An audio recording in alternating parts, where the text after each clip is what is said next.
Good afternoon. My name is Gwendolyn R.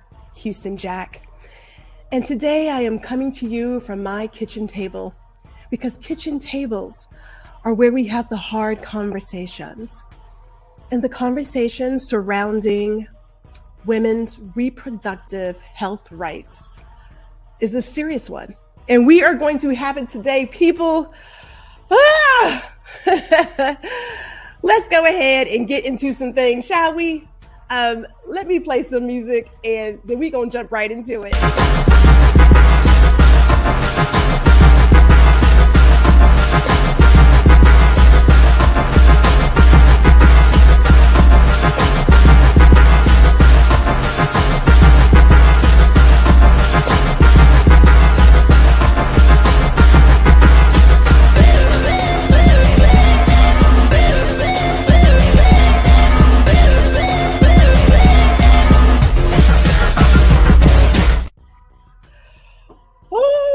Man, okay, so first of all,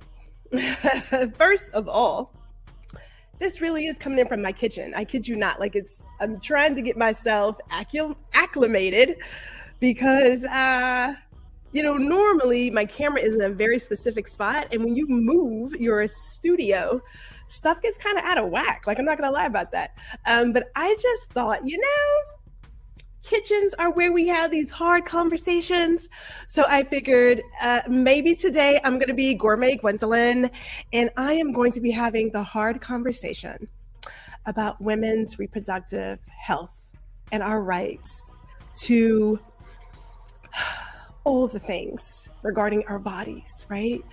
Let me get into our comments really quick and welcome in our community, because we want to do that before we jump into today's topic, which is letting the baby go down with the ship. Because if you let some people have it, trust, it ain't. Yeah. All right. So first things first. Hey, my mother is here. Shout out to my mama. My mama's here. And we also, of course, we have Tanya Fisher in the building. Hello. Happy Friday. Man, I got to tell you guys, I got this last minute idea to jump into character because I was reading the agenda, the playbook agenda. For the conservatives, and if you read it, trust, you will find yourself going into a whole nother person, and yeah, that's what I'm going to say there. Before I get into another heavy conversation, I do want to say some things, and this is serious. All this is serious, right? You don't have to agree with me. This is not about groupthink. This is not it. You are more than happy to share how you feel about XYZ. We'll put it on the screen. We just ask that whatever your comments are, that they be respectful. There is a way to have a conversation and not agree with people and not be a douchebag. Okay. So that's the only thing, but you don't have to agree with me. It's not about agreeing with me. That ain't it. Right. That's not even it. But we do need to have a conversation. And there needs to be a place, pardon me, where we are talking about issues that impact the lives of many people, right? Many people. This is just one perspective in the big conversation pool. That's all it is. But I do want to do this first, as I did last week. I do want to shout out where I'm going to have my indie TV show, Ladies Listen Up, which, yes, it's about women unlearning what they've learned. In case you hadn't noticed what I'm all about, we like to stir up dust. I don't mind kicking the dust. I've had my neck chopped off a couple of times. Clearly, I'm still here. We're going to keep on doing what we keep on doing, right? So let me go ahead and give you a quick preview of what's to come on March 25th.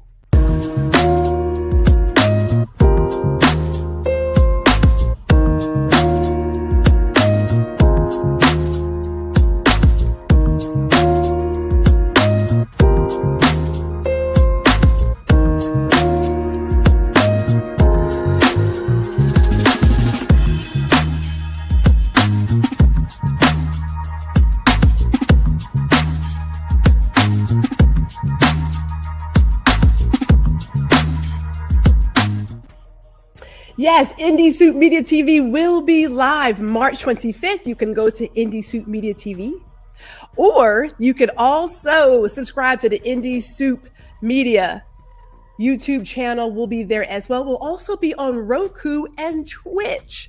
So, want to go ahead, get signed up, subscribe. We're doing different things over there. We're doing different things. And there will be a watch party. So if you have not subscribed to the GRH Jack newsletter, you can do that too and stay up to date on all the great things going down.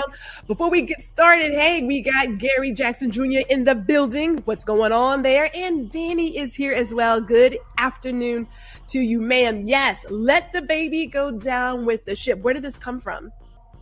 Just so happens I was on a ship when I heard about Kate Cox here in Texas, who was given the permission to get an abortion because her pregnancy would be a threat to her life, right? She had won that. But Texas does what Texas does, okay? They, and I'm saying they, but the Texas government here said, not on my watch. We will take you to all the courts to make sure that this does not happen, which they did, and they won. And Kate, of course, had to go to another state to get this abortion. And I said to myself, is it really about the mother? It is not. And there's a couple of things that I've had in terms of conversations. Whether you're pro-life or pro-choice, I do question the pro-life stance because I hear a lot about this unborn child. I don't hear anything about the child once they're here in the world. And if you're a person who is pro-life, let me know, because I'm trying to understand it. When I look at the policies we have in place, and when I think about the state of our education, the fact that we have right now a whole host of politicians working extra hard to ban TikTok, but we can't get not one thing moved on a better set of gun laws, tells me where the focus really lies. Like, let's just be honest about it. And I'm gonna say this real quick. If you're about pro-life, it's not just about the child when they're in the womb. Where is the affordable health care? Where is the mandatory paternity, maternity leave? Why are there children whose parents can't afford to feed them right now? Why is there not free school lunch? Why are there some states denying those things, but we're so about the child? I just want to know, because I'm not understanding how we're pro-life and yet we don't even have living wages. I need to understand it. Well, I don't need to understand it. I would like to understand, because I feel like there's just one thing that matters. And once the kid is in the world, well, hey, you on your own. You got to figure that out on your own, which that just doesn't make sense to me. But let me go into this story about Kate Cox. You know, she is a lifelong Texan. She and her husband, Kate and Justin Cox, they already are parents, right? Young girl and a boy. And they found out that last August she was pregnant, right? And they have two kids. They adore them, healthy babies. Third one, make the family even better, right? They found out through some tests that this child, this girl, would have trisomy 18. Now, I will tell you, I was going to volunteer as a photographer to capture photos of parents who lost their child right at birth, either before the child was born, right after the child was born. And I had to go through a training. I didn't get through the training. That's a hard situation to be in. And as much as I love to celebrate people and be there for them, that was a lot of emotions I just could not carry. I didn't get through it. So it is a genetic condition that causes severe developmental problems. And according to the 2016 study, 9 out of 10 infants won't survive more than a year. And for Kate and Justin's baby, the prognosis was even more grim. So she was asked during this interview, how long could we have with our baby? Base case scenario, she said, if she thought maybe a week. This is her doctor telling her this. If she survived the pregnancy and the birth, then it might be a week. And what that would mean is that, you know, they don't want her to suffer. It would be very hard, and she would be placed directly on hospice, right? Because there's just no treatment for it. So she was also asked, did you think your health, your life would be threatened if you went through with the birth? And this is how she ended up at that position of saying, hey, we may need to talk about some alternatives, right? This is how she got in the state that she was in. So it comes to this. Talking to her doctor, she's like, hey, you know what?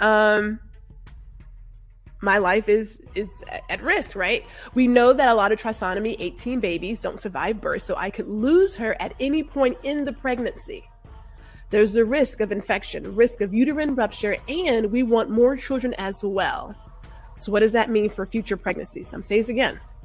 When people talk about the pro-life stance, and again, I'm trying to figure out, I don't believe it's pro-life. I believe it's more anti-abortion. That's how I see it, because it's not about the life of the mother. If anything, Kate is just a carrier. She has one job to do, and if she can't do that job, then oh well. Her and her baby can go the way of the dodo bird. It's pretty much what Texas told her. It was like, take a risk. You may not die, right? You really just, I think you're exaggerating. It's really not that serious. Other women have done it and they're still alive. Calm down. Yeah, it's pretty much what they told her. And it's a disgusting stance.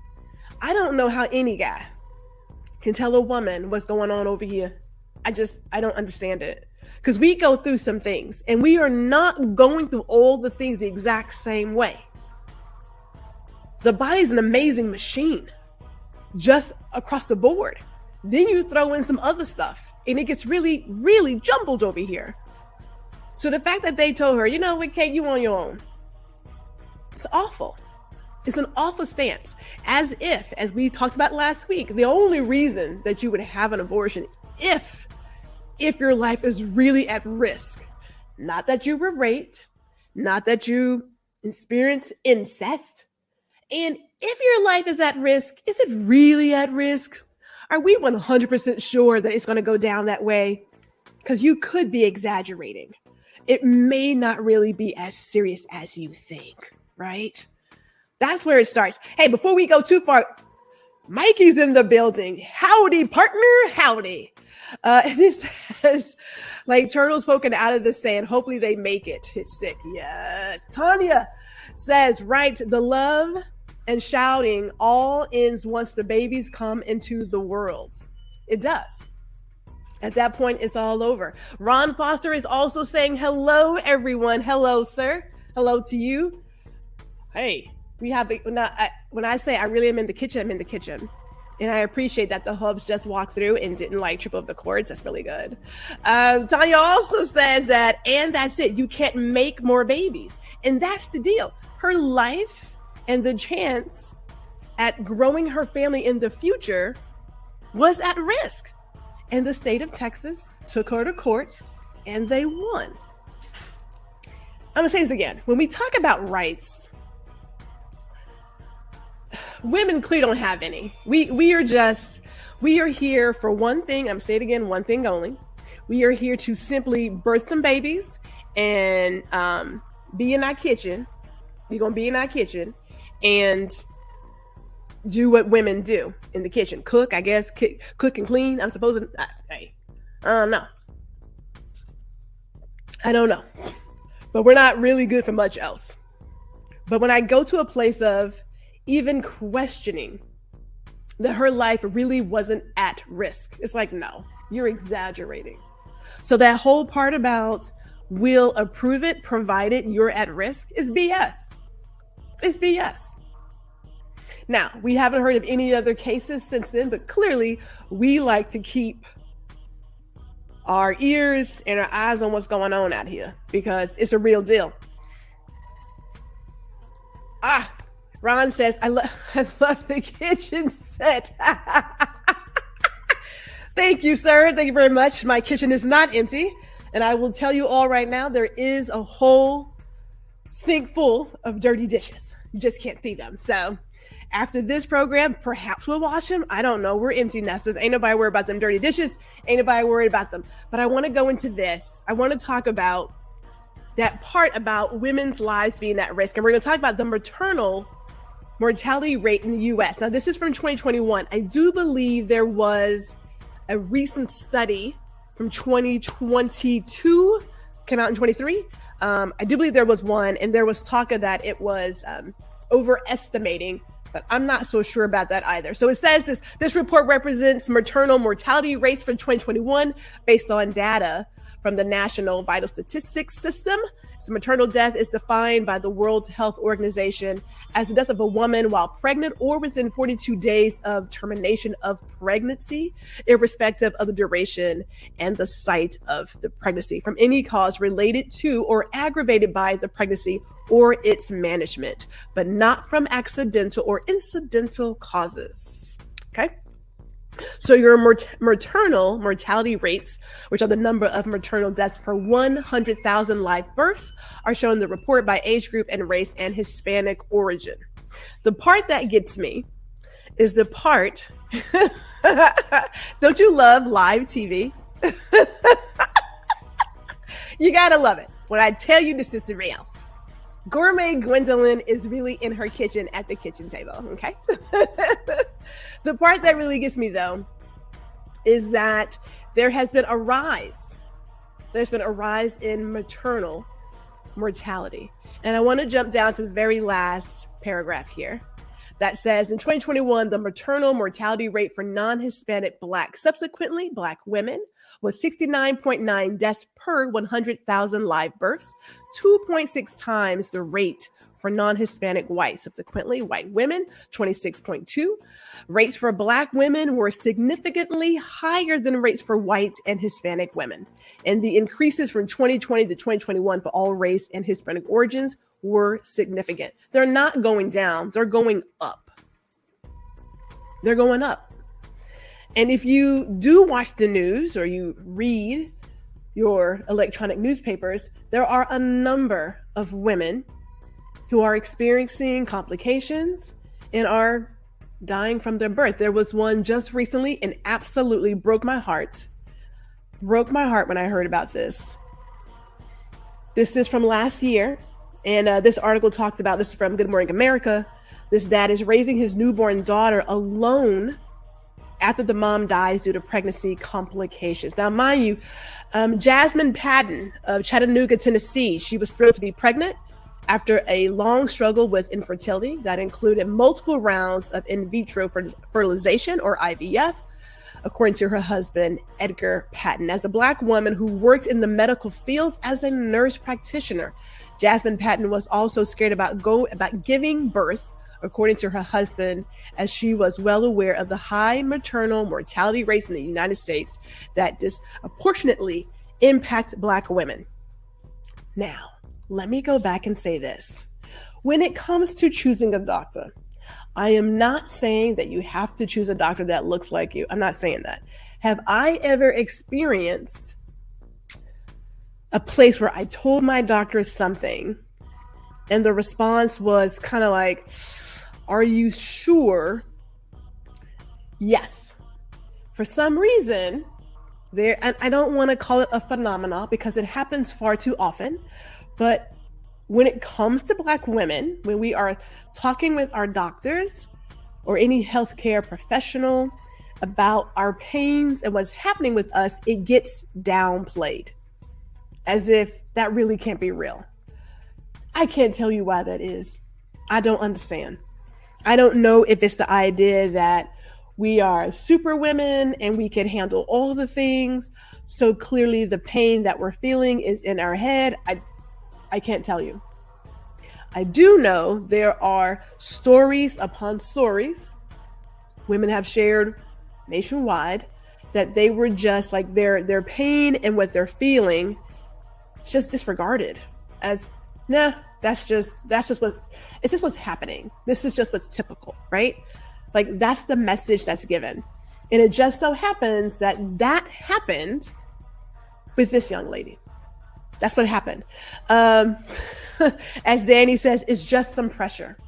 Yes. Ron says black men too. Okay. Well, thank you, Ron.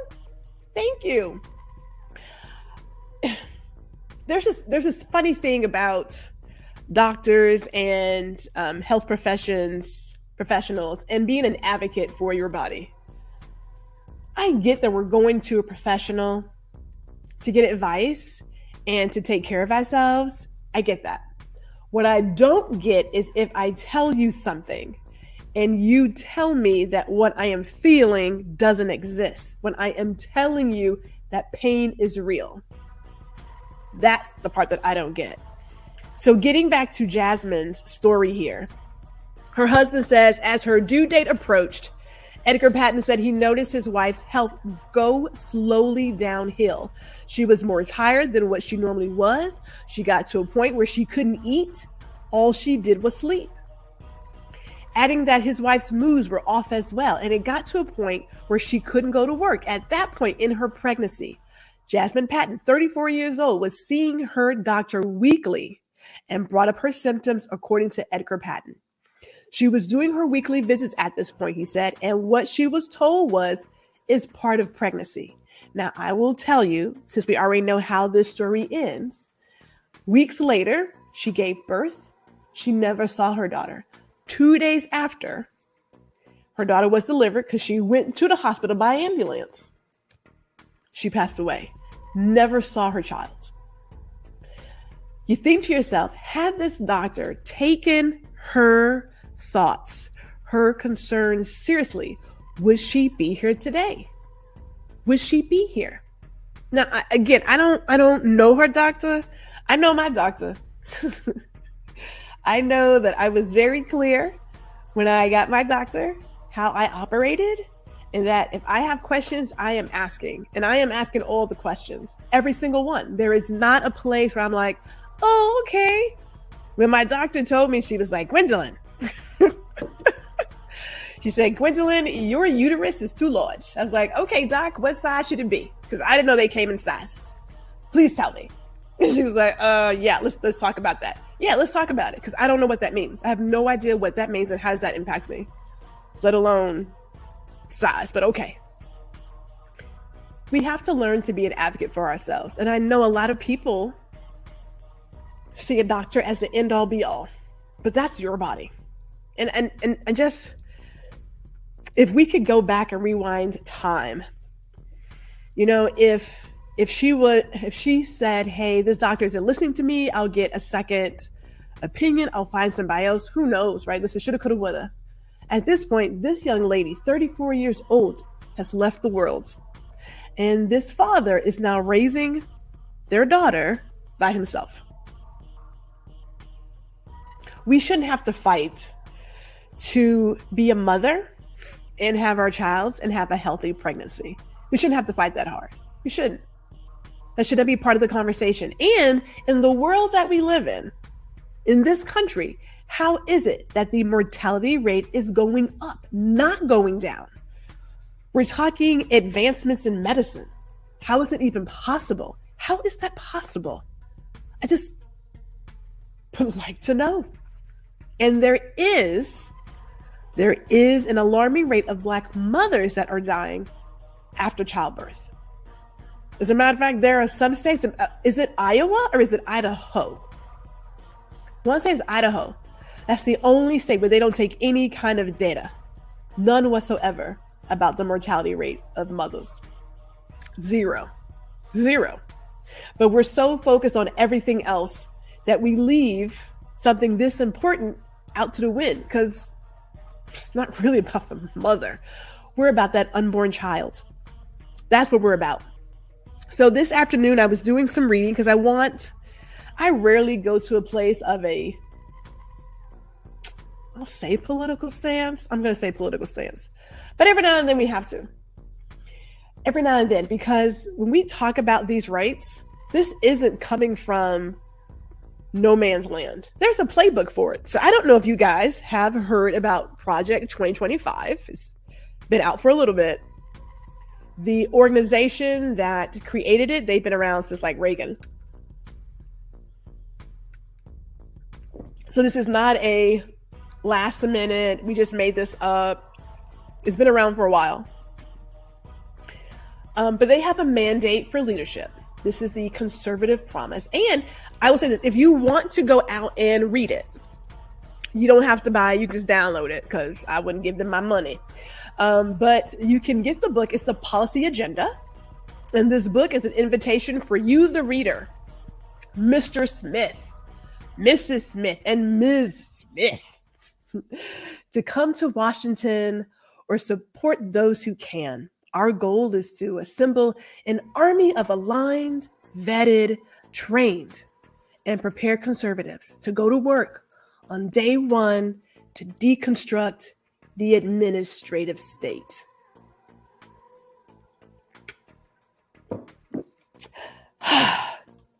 Let me just say this really quick.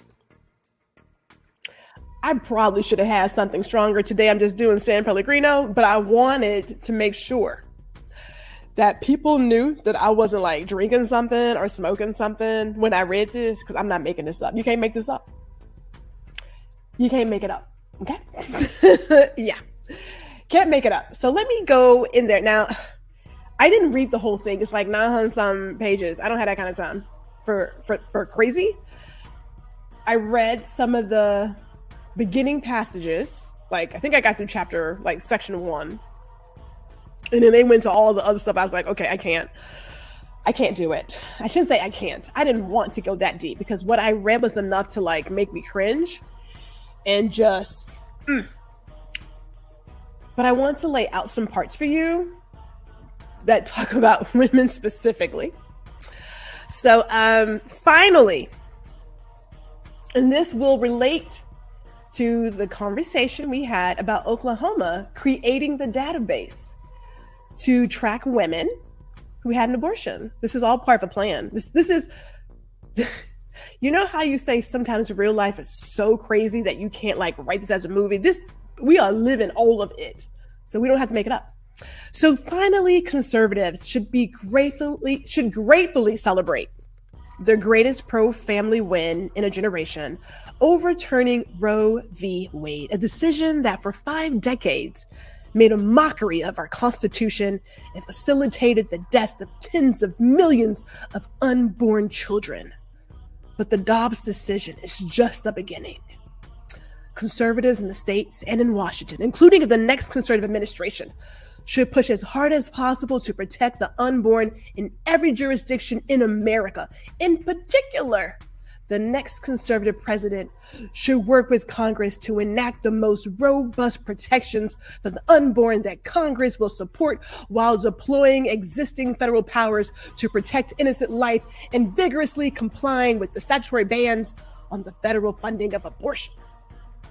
Conservatives should ardently pursue these pro-life and pro-family policies while recognizing the many women who find themselves in immensely difficult and often tragic situations and the heroism of every choice to become a mother.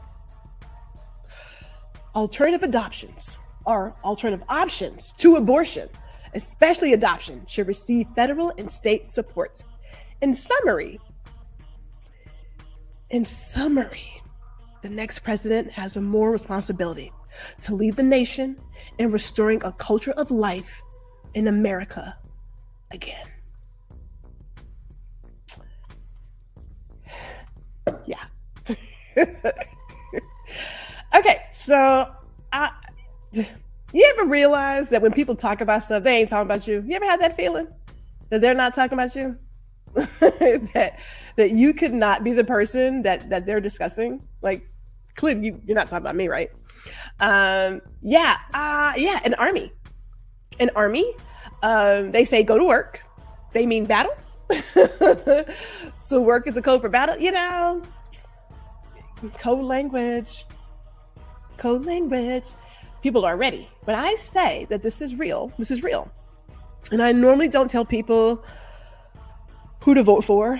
And all I'm saying is this. If you would like to vote ever again, you might want to participate in this November, okay? But let me continue because it gets really specific. I said it again, Oklahoma put forward a bill that they want to start tracking women who had an abortion. And you're thinking, where did that come from? There's a playbook, people. So this is the Department of Health and Human Services, right? So if the U.S. Department of Health and Human Services were a separate country, its approximately $1.6 trillion budget would rank as the world's 5th largest national budget. For good or ill, the Health and Human Services activities personally impact the lives of more Americans than do those of any other federal agency. Now, under President Trump, the Health and Human Services was dedicated to serving all Americans from contraception to natural death, including those individuals and families who face economic and social well-being challenges. Under President Biden, the mission has shifted to promoting equity in everything we do for the sake of population sharing a particular characteristic, including race, sexuality, gender identification, ethnicity, and a host of other categories. Okay, now I need you to stop and pay attention really quick. I need you to come close to whatever camera, whatever mic you're using, come close to whatever, listen. As a result of the Health and Human Services having lost its way, U.S. life expectancy, instead of returning to normal after the COVID-19 pandemic, continued to drop. What is that? Precipitously to the levels not seen since 1996, with the white population alone losing 7% of their expected lifespan in just 1 year. Nothing less than America's longtime survival is at stake. Accordingly, the Health and Human Services must return to serving the health and well-being of all Americans at all stages of life, instead of using social engineering that leaves us sicker, poorer, and more divided. So let me pause and take a break, please. We didn't talk about all the other people whose life expectancy may have gone down. Now, there was a man in office who told people that they could just take like a hot shot of bleach and they would be okay. And I don't know how many folks followed that idea, but that was some dumb stuff, okay?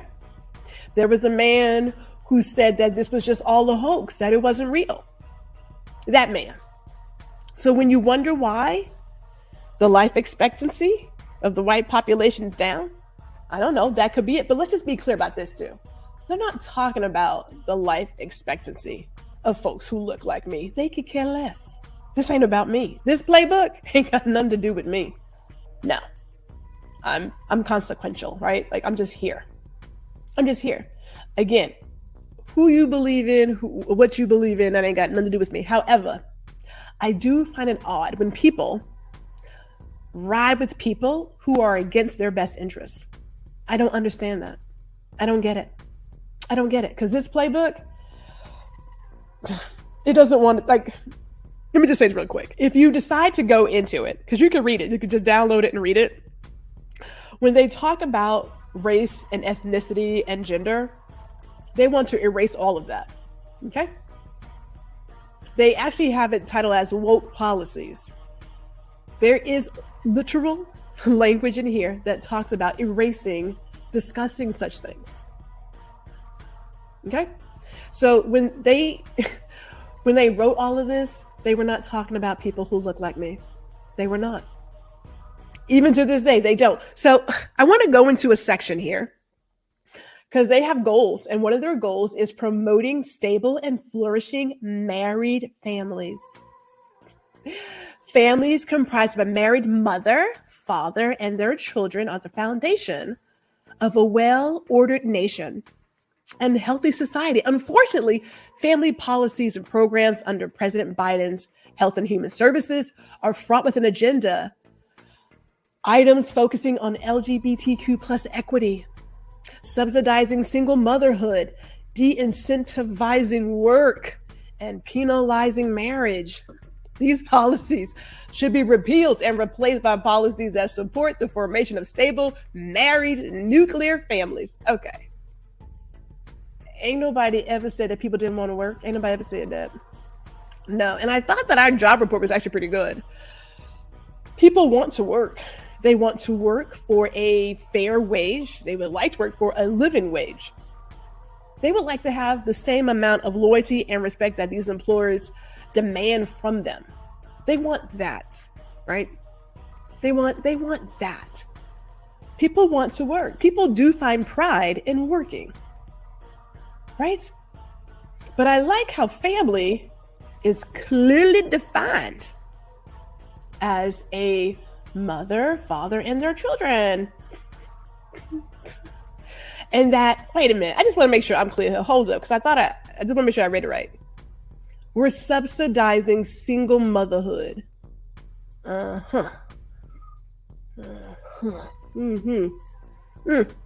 let me continue real quick because my time is running. Working fathers are essential to the well-being and development of their children. But the United States is experiencing a crisis of fatherlessness that is ruining our children's futures. In the overwhelming number of cases, fathers insulate children from physical and sexual abuse, financial difficulty or poverty, incarceration, teen pregnancy, poor educational outcomes, high school failure, and a host of behavioral and psychological problems. By contrast, homes with non-related boyfriends are among the most dangerous place for a child to be. Health and Human Service should prioritize married father engagement in its messaging, health, and welfare policies.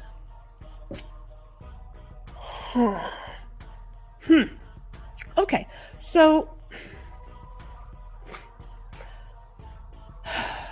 I like how we like to believe that we are still in the time of Donna Reed, Leave It to Beaver, Father Knows Best. I appreciate it. I really do. I appreciate it.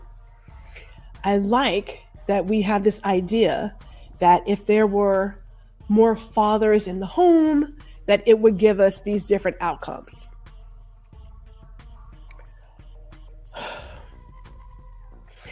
If we were to run a study on the latest mass shootings held by teenagers, would we show that those children came from homes that didn't have a mother and father? Would that be there? I just want to know. Because where was it? Was it in Michigan? Was it in Michigan that the parents were held responsible for the child? And it was the mother and the father that was charged. They were in the house. They all lived together. I just want to know. And I like the non-related boyfriend. Y'all out there shacking up, living in sin, creating mad chaos for the American life. Lastly here,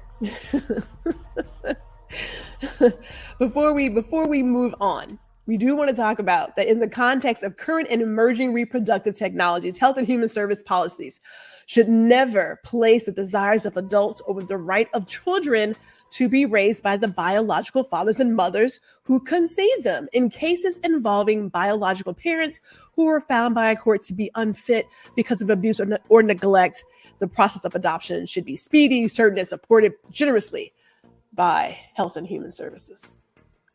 Yeah. Let me say this. And I hate to even use the word old-fashioned, but I'm going to use small. The small definition of family. It is old. It is old. It's archaic. Is it played out? No. If you choose to live your family the way you're living, then that's fine. It's perfectly fine.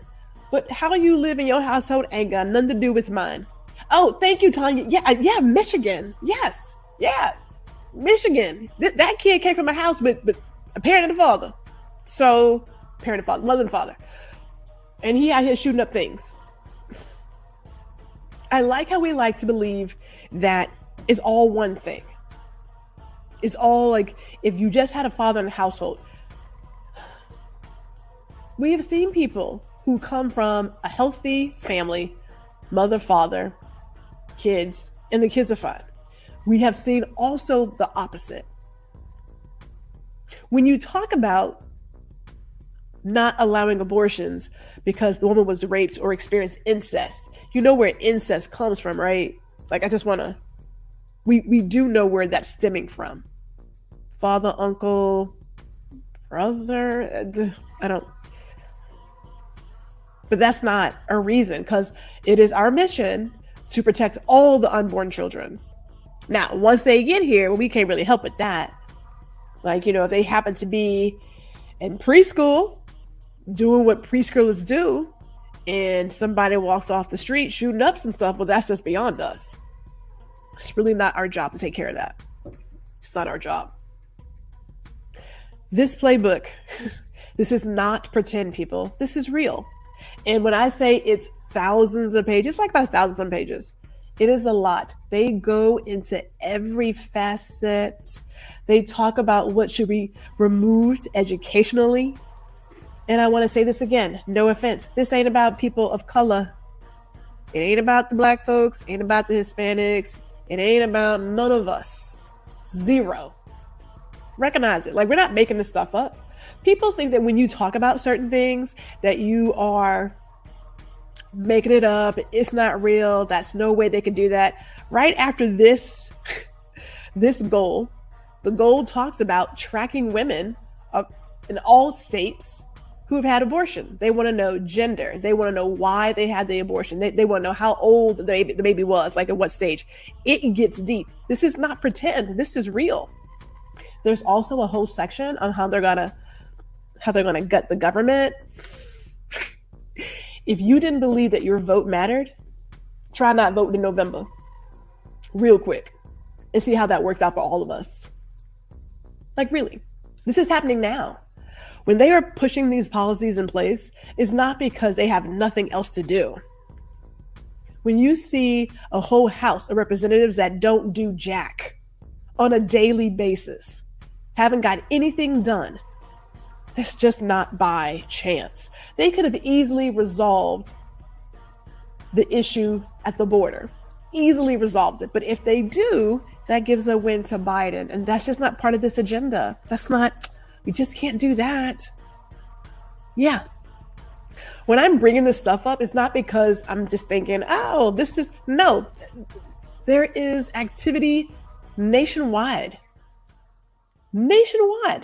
They're working on stuff. They're already putting this in play. If it can happen in Texas and Florida, that gives them the playbook to just do it in all the other states. Oklahoma's right behind them, right? It is clear when they talk about not mentioning your gender, right? Like that you're a woman, not mentioning your race or ethnicity. Are you like, where am I supposed to go exactly? Like, where do I fit in this policy? I don't fit in. I don't. Let me go to some of the comments. Hey, shout out to Rex. It says it's giving economic stimulus, but to the benefit government, families support economies. That's the only reason they care. Danny says, sickening playbook. Man, when I tell you reading it gives you a headache. I didn't read the whole thing. I couldn't. As a person who votes, and I like to vote knowing that I know what I'm going to vote for, I should take the time to read the whole thing. I don't have to read much more to realize this right here is a problem. It is an attack on democracy. That's a problem. Now, I will say this. When we were young, the moment we were able to vote, my mother and father really did sit at the kitchen table. Keep in mind, Pops was a private chef. We always ate at the table. I mean, I was 46, 47 years old. And he's like, I'm gonna call you one time. Yeah. But we sat at the kitchen table. We looked at the newspaper. We discussed what was up for consideration, They never told us how to vote. We just discussed what we were voting for and how it impacted our life, positive and negative. And we got in the car as a family and drove to our polling station and we voted. My parents made sure we were active. Now, we don't do the kitchen table like we used to, but we do a family text. And when we need to do it, a video call. We still talk about it. We still talk about like what's happening here. We got to talk about it. Talk to your friends. Talk to your friends, talk to your cousins, talk to your family. Every now and then, there is one thing we can all agree on as US citizens. Being able to even have the right to vote and have an election is one. When you have someone who is telling you that on day one, they're going to be a dictator, please don't act like that's a joke. That's not a joke. That's real deal. And this agenda, this is his playbook. Okay. And they are already putting in place some of these policies already. Ron says President Obama was raised by a single mother and he became president of the greatest nation on earth. Thank you, sir, for reminding us of that. That they are subsidizing single motherhood. The audacity. Incentivizing not working because y'all don't want to work. They are not working on congressional policy, but working hard on Project 2025 related issues. They are. I don't have the link here. Very simple. You can go to any search engine, type in Project 2025. As I go back here, you can download the book if you want to download the book. If you can get to the first section on how they are going to tear apart the government, then fine.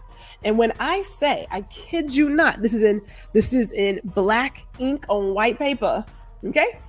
That they will take out, oust, remove anyone who does not agree with them. Take that seriously. And I mean that. Take it seriously. Take it seriously. Hey, shout out to 𝐀𝐝𝐯𝐶𝐸. Hello to you people. This is a real deal. So it's not just an attack on women, but it is because we have a very specific job, to be a mother, to be that type of hero. Let me say it real quick. If you want to be a mama, great. If you don't, like me, even greater. You do whatever floats your boat. And keep in mind that some women aren't given the blessing to be a mother, right? There are couples every day going through the process of trying to create a family. And it's just so insensitive to make it seem as if you're just not doing it right. And you just, when you ask somebody, you don't have any kids, why don't you have any kids? You don't know why they don't have any kids. And it ain't none of your business anyway. It's rude. Ain't none of your business. Right? Let me get myself together because I'm almost saying something. I'm almost saying something right there. Let me stop. No, they aren't hiding it. They feel justified. They are not hiding it, people. This is not something that's like, oh, we're just pretending. This is available for everybody and anybody to download. If you think that people who talk about Project 2025 are just making up some stuff, we are not. We are not. It's clear. It's very clear that this is the playbook for the next conservative president. It is. This is it. And they've been working on this for a very long time. This didn't start like last year. They've been working on this for the Heritage Foundation, a very long time. Okay.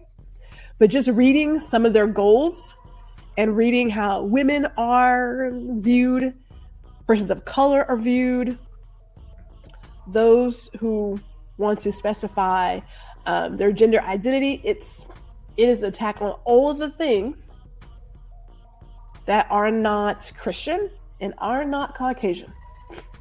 There it is. As they say, the white population. Because you can be Hispanic and see yourself as white, just a little FYI there. For those, thank you. He says, kids are overrated. They can be at times. That's why I'm an auntie and a grandmother. Aisla says, I know I'm late to the game. Did you talk about bodily autonomy? We didn't, but here's the deal, Aisla. You and I should get together. We have like at least 3 topics that you and I want to talk about. We need to get something on the calendar and get you back on this screen. So let us talk after this, because you would I meant what I said. We need to have some conversations. I've been posting some articles. I don't know if you guys follow me on LinkedIn, but was it Michigan again? Help me remind me, people. I think it was Michigan who wanted to make it a felony where you could do 10 years and pay $100,000 in fines if you help a child that is socially transitioning. 10 years for teachers. Now, it hasn't passed, but it ain't like they ain't gonna try, right?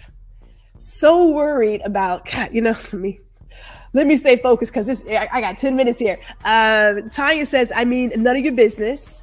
I have none, you complain. I have 10, you complain. No winning. Something about, I do believe for those who are blessed with children, it's a wonderful thing. No offense, I didn't have to go through it. I love it from afar. I love looking at the little kids and they're so cute. But I also like sending them back home. I love that. Love it. But it doesn't mean that if you don't have kids that you're less than. Like that's not even close to what that means. But some people see it that way. This crazy crap got its origins during the Reagan years. Yes, it did. The Heritage Foundation has been around for a very long time. I am going to, on my YouTube channel, there is a young lady. She is a lawyer. Beautiful video about all of this. She actually read the whole thing and she broke it down for us. I'm going to post her video in the community post. And again, if you haven't read it, you don't want to read the whole thing, then she did the Cliff Notes version for us. But it is real. It is serious. I believe you'll find more people talking about it. We just need to be aware of what's really at stake. It's not just the president and what have you. It's bigger than that. You put in the wrong, and I'm going to say regime, we going to be ass out. Okay. Okay. Isla, we have to do it. We have to, I'm telling you, man, we have at least 3 topics that we got to talk about. So we will get something on the books ASAP, because April's almost here. Michigan under the old state Congress. Yeah. Isla says a ton of work. You have to want to do it. That you is. Rex has, I have 2. I'm a survivor. My parents had 4 of us, all 3 years apart. God bless my parents, because we were a handful. We're still a handful. We're a good handful now. My body is broken. Trust. Parent by choice, Ron says. It is good to say goodbye when you are tired of the little rascals. And yes, Tanya is laughing at Rex's deal. I'm telling you, man, family is more than just mother, father, children. Right? We know there are grandparents, for whatever reason, who had to be the providers of their grandkids. We don't know what it is. I mean, that young man, Mr. Patton, he and his wife worked really hard to have that baby. And because her doctor did not listen to her and take her concerns seriously, he is now a single father, raising his child. Right? Having a healthy pregnancy is hard. Never had to deal personally, but see my family and friends who dealt with their issues. It does not escape me that it's not some easy thing to carry a child for 9 months and then have that child be healthy and then you still be healthy afterwards. That does not escape me. Okay, it doesn't. Why we can't have better access to healthcare. And people don't believe when we say something's not right. I don't know why we can't have that in this country. I don't understand why. I don't understand why. Let me end it with this. Ron says Project 2025 needs to be talked about as much as we can. I completely agree. I agree. So closing message is this. If you have not done it, do it today. Go online. You can type in Project 2025. You will go to the Heritage Foundation page. You will see the policy agenda. You can buy the book. I'm going to say don't give them your money, but just download it. You may want a glass of wine or something stronger. Shit, some moonshine, because it gets in there. The stuff that you read, I'm like, people believe it.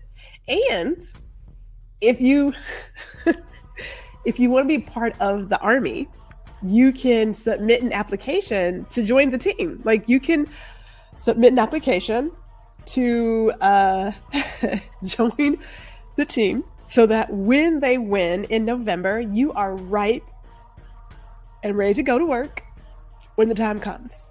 Now, I don't think they would take me. The questions are very specific. It'll quickly take out who doesn't qualify, but they are collecting a database of people to be ready. So this army, I don't know when they started collecting these applications, but trust, I am sure that database is deep. So y'all think we playing. This is no joke. This is no joke. All right, here we go. Last comments here. So discussing 2025 makes me nervous. I want people to be aware, but I don't want to be part of the PR for the, here's the deal. I understand that part, right? I get the part of, am I promoting it? Yes and no. When I think about being a informed voter, I want to know like what's all at stake. Because right now people are only talking about popularity and Biden's age and what has he done and the Israel Hamas, I'll say kerfuffle, but it's a genocide. There is more at stake than that, because this other guy who clearly is not, he's not put together, unhinged. I don't know how folks sit and listen to him for a whole hour. I just don't get it. The people backing him, that's dangerous. That's dangerous. And just say like, when people say, well, I'm voting for Trump because he gave us stimulus checks and he's here for the black people. Cut it out, okay? Cut all of that out. People should be aware of what's really at stake. That's my conversation. And I'm coming from it as a woman and a black woman. And a black woman who has family members who are part of the LGBTQIA, plus family, right? So you're attacking my family, all of my kin. You're attacking me and my family, right? So I'm looking at not so much as promoting what they're doing, but more of a, if you don't believe it could happen here, recognize that the policies you see in place on floors right now in these red states, they come from someplace. They're not coming because they ain't got nothing else to do. They are putting in place a plan that they have written some time ago. And a lot of times when people don't pay attention, by the time they recognize it, it's too late. So this is more of a, let's get ahead of what could be. We don't have to go down that hindsight is 2020 pathway. We can get ahead of it right now, right here, right now. When you call out the very obvious hate, and we know that religion has been used to hate and dominate over people for years. Like, that's how they got slavery. The good Lord wants you to serve your master. And you's a good Christian, ain't you? Ain't you's a good Christian? Let me stop because I'm gonna get banned. Okay, here you Rex. How do we talk solutions and move us forward? You can submit an application for your dog. Maybe everyone should. You know what? Perhaps we should. Thank you, Mother. Perhaps we should all submit applications and be like, oh, we're gonna find a way. I would love to find a way. to talk about this and not make it seem as if, but hear me clearly. When they talk about removing government agencies that we count on today, when people bitch about their privileges, that's only because you currently have the privilege to do so. And it really boils down to, do you want to have that tomorrow? That's the question. Forget everything else. You know, you don't like that Biden's 80. Okay, fine. But this dude's like 78, so he ain't that much younger either. But more than that, which one of these two is going to follow this playbook? That's the question, right? And Iran suggests to read books on the pre-Hitler years. Right? Hey, you're banning books about all the things. You don't want to talk about history and where things came from. And if you sleep on it, you wake up and you're like, how did this happen? But we're going to find ways to talk about it. I'm up for all suggestions. And Tanya says, my rejection letter is already in the mail before I could download it. Yeah, I already know that they're not going to, they'll probably put me like a question mark by my name. Project 2025 has a similar blueprint as Hitler. All I'm saying is, to be educated, it is good to read all the things. Read all the things. So you're not just talking from a place of what so-and-so said or what so-and-so believes. You are coming from a place of, I have read what you're talking about, and I don't. The decisions you're deciding to make and how my family would be impacted, yeah, that's a concern for me, right? But I do want to say this as we wrap it up, because my goodness, an hour goes by so fast. If you have not already subscribed to the 𝐠 email list, also be sure to like and share and subscribe, because hey, what can I tell you? It is Friday. I've got my Peeps glass here, and it blinks. Don't you love it? It blinks, people. This is only San Pellegrino. That's all it is. Thank you all for tuning in today. I sincerely appreciate it. This is Gourmet Gwendolyn, coming from her kitchen, sharing with you. Let me stop, because I can't. Although I do like Gourmet Gwendolyn. Gourmet Gwendolyn, sharing the good news with you. And yeah, this kitchen table, trust, it took some time to get all this stuff moved into this table. And now I got to move all this stuff back. And do you like my green top? I mean, I didn't have a green blouse, but I can. And I didn't have a cross.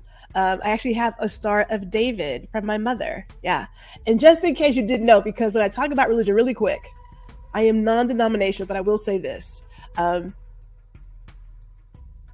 We do observe from time to time a Passover Seder. I don't do Easter, right? Pick up from that whatever you want to. It is the weekend. Have a good one, everybody. Be safe. We'll see you all in 2 weeks. Thank you for watching another episode of Guuuuurl Listen. Be sure to tune in every other Friday at 4 p.m. Central Standard Time, and we also invite you to like, share, and subscribe to our YouTube channel.